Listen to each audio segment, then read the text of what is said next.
1993's Chanel Egoiste Platinum. Let's talk about it.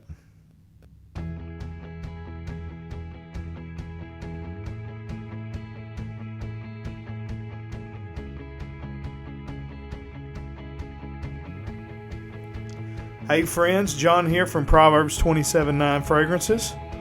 And today we're going to be talking about the 1993 release from Chanel, Egoiste Platinum, or Platinum Egoiste, as it looks like it reads on the bottle. If you would, go ahead and hit that subscribe button. Make sure you like the video. Leave us a comment. And make sure the notifications are turned on. That way you're notified every time we upload that sweet-smelling, fragrance-related content. I'm going to make one little adjustment here to my camera.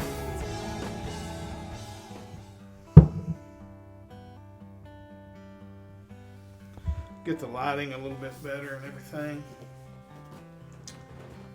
Alright, so Egoiste Platinum is the actual name of the fragrance, even though it looks on the bottle like it's Platinum Egoiste, and that's what it's actually known by more in the community. But it is the flanker, the only flanker to 1990, I believe, released Chanel Egoiste. And they basically just freshened it up a little bit with this one. Jacques Polge was a perfumer on both of those fragrances. And it's described as a woody floral musk. And there's no better way to describe it. That's exactly what it is. Woody and musk. Trying to think. Well, let me go ahead and go over the notes for you. I won't be spraying it because this is a splash bottle. This is a vintage. I tried to check the batch code on it, and I couldn't find, I don't know if you can see that, but XB1 is what is carved into the bottom of the glass.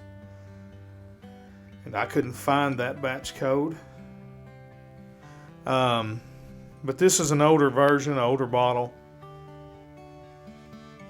I have smelled this one before, so it's not a first impression, but I'm not familiar with it, so it kind of sort of is. I knew basically what it smelled like before I got it, and then when I smelled it, just reintroduced it. There's not to speak of in this, but there is a sort of a citrusy vibe, and I don't know what that is coming from. Let me go over the notes here. Top notes are lavender, rosemary, neroli, and petitgrain. Mid notes are geranium, clary sage, galbanum, and jasmine.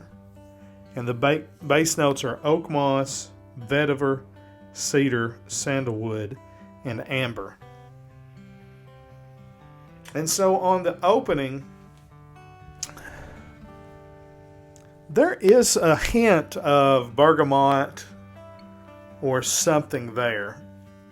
There's just a little brightness that doesn't seem to be a floral note,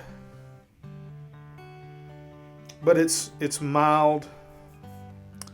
What you really get a lot of is there's quite a bit of lavender.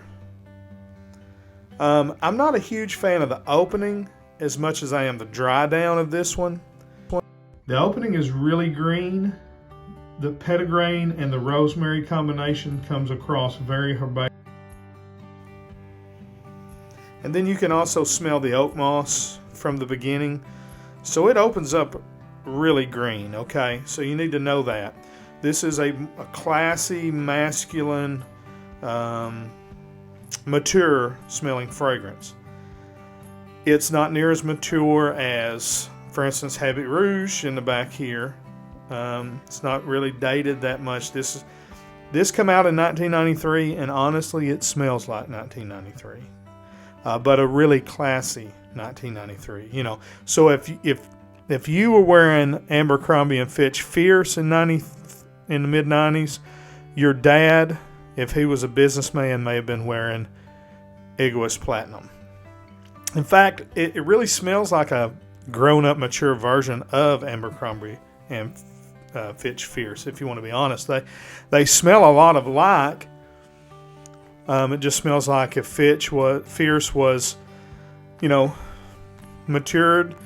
He worked his way out of the mall, and now he, is the lawyer for the mall. That's kind of what it smells like. It smells like Fierce after Fierce graduated from college and, got a suit and a Mercedes and a nicer paycheck. But it smells very 90s. Smells kind of like Fierce. Kind of like Mont Blanc Legend, the original. That mode of fragrance, but of course it's Chanel, so it's much higher quality and a little classier, a little more mature. So the opening, again, it's a little heavy on the rosemary and the petitgrain. Comes across very green. But as it starts to dry down, it gets slightly powdery, not overly powdery at all, but just there's a little hint of powder, probably, I don't know, maybe from the galbanum. But the florals kind of come out, the jasmine and the neroli, the geranium, they all are working there. But what you get a lot of is just dry woods, okay?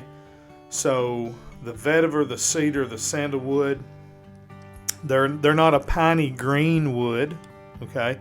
It's just a really dry, smooth wood. And that's typical of very classy fragrances. The vetiver here is not a soapy vetiver. It's a very dry,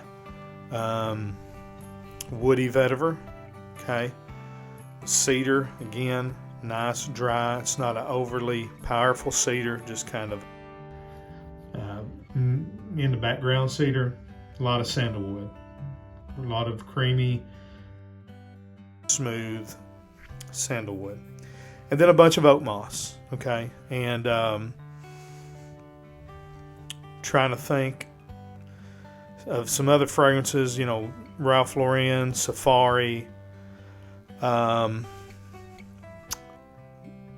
and Wilson, Gravitas, that type of, dry down, oak moss forward, classy 80s, 90s kind of vibe. So this is not one that I will put in my wearing rotation very often, if at all. It's not that I don't like it, it's just not my cup of tea, my taste. But it's fine. I may grow to love it. It's one of those things. But it is a very well balanced, well blended, smooth, classy fragrance. So those are my thoughts. Let me know what you think about it. Till we see you down the road, we say God bless. Frag on, Frag fam.